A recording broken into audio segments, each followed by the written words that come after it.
Part 9. Fuzzy Memories. Sometimes things are different than how we remember them. Here's a scenario. Two boys are playing in a barn. One of them finds a strange item, made of metal. The other boy tells him it's an iron mask, and that if he's bad, the adults will make him wear it over his face. The first boy drops it and runs out of the barn, afraid of such an awful punishment. Years later, he draws a picture of what somebody might look like, wearing that iron mask. But what if it wasn't really a mask? What if it was just a broken pulley?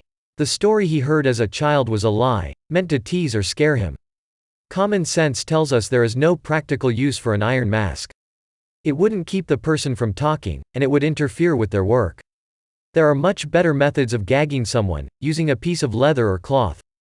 This idea of making an iron head cage is ridiculous.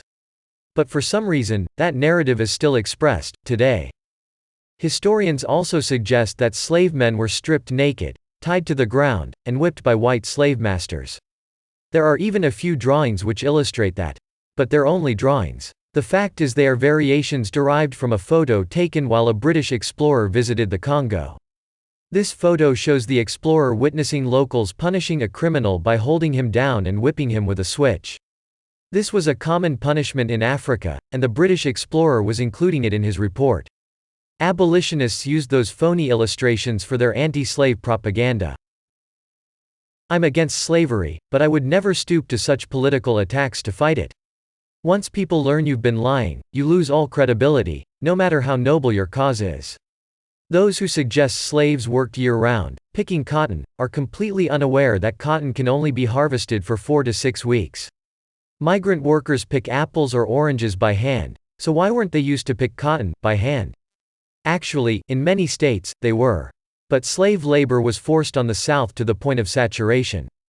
This means there was no more room for migrant workers, or tenant farmers, to work in the South.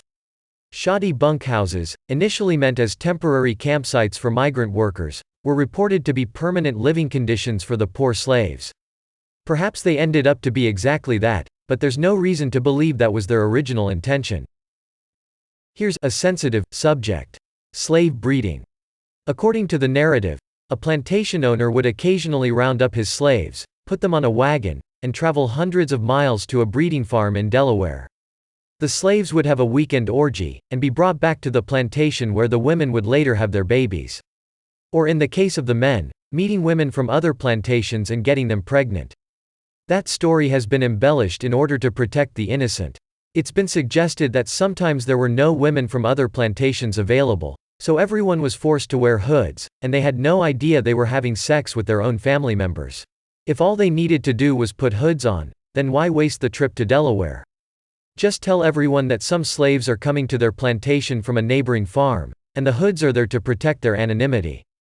Perhaps it's all a lie, to cover up the fact that people who live in captivity, such as prison inmates, are likely to have sex with whoever is within close proximity. White people are accused of that all the time. Especially those secluded hillbillies in the South. Apparently, suggesting a black father had sex with his own daughter, as depicted in the movie The Cider House Rules, would be too offensive. That's why historians suggest slaves were forced to breed at gunpoint. People of mixed race tend to blame evil white people of raping their great-great-grandmother, as if she was especially chosen by the rich plantation owner. But what if Nana was getting her freak on with some average white boy who came to the plantation to castrate the hogs? Better still, what if neither event happened? Instead, lighter skin evolved thanks to a change in diet. Africans were introduced to cereal grasses and dairy products which provide vitamins they previously needed to absorb from the sun. Their offspring's skin became lighter in each generation. Consider some foods favored by black people in America today. For breakfast, we eat rice cereal, or buckwheat pancakes with maple syrup. There aren't any maple trees growing in West Africa. They're mainly in Canada. Then there's macaroni and cheese, and barbecue potato chips. Potatoes were grown by pale-skinned redheads in Ireland. So ask Kunta Kinte why his grandchildren were so much lighter skinned than him, and he will tell you. Chris, dummy.